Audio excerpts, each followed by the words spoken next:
Hey folks, Matt from artoftheimage.com. As the Canon 5D Mark IV announcement nears, what is it, August 25th, I think it is, either 25th or the 27th, we're supposed to hear the official announcement. I believe that's the official announcement about the official announcement.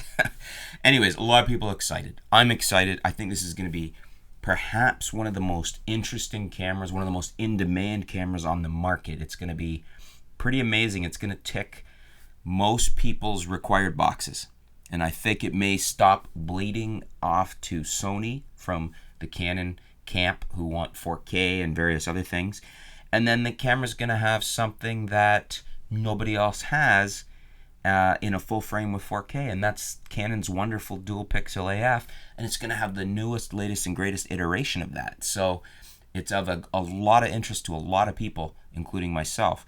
We've got Lau Journo, I hope I'm saying that right.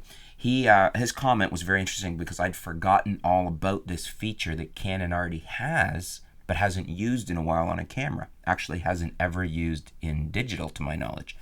He says they could be reintroducing eye-controlled autofocus from the film SLRs. That's what I hope anyway. To me, that would be a major thing. I have two bodies of the old EOS 50E. I believe it was called an ELAN in the US, and it was an amazing feature.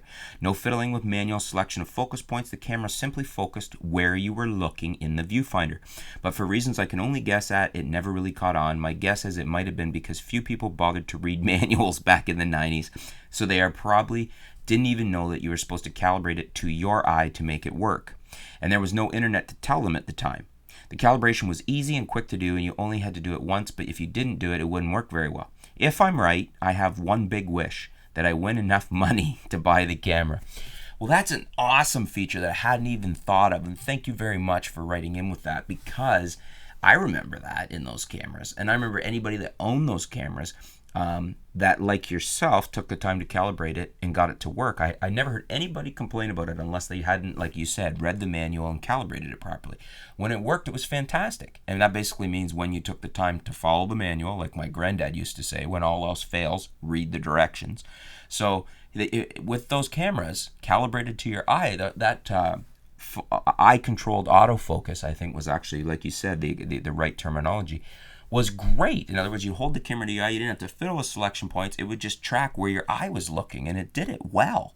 That would be an awesome feature, and really not a new feature. There's no R&D really required, other than maybe if it's somehow some type of work required to adapt it to the digital body, although I think that probably wouldn't be much of an issue.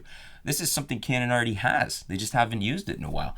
Bring it back, throw it in the EOS 5D, and perhaps that's maybe what they were talking about in that kind of cryptic release, that it would be a first for Canon DSLR.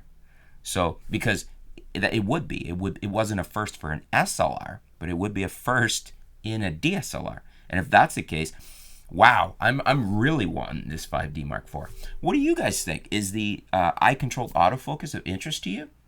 Bear in mind what it does. You don't have to fiddle with focus points. It'll focus where your eye is looking. How cool would that be? Leave your response in the comments below. Let us know what you think. Are you interested in that feature? Would that make a difference for you on your purchasing decision, or is it something you'd just like to see in every Canon DSLR from here forward? Let us know in the comments below. And thanks for tuning in. Thanks for your question, Lau. And we'll be back soon here at artoftheimage.com. Thanks.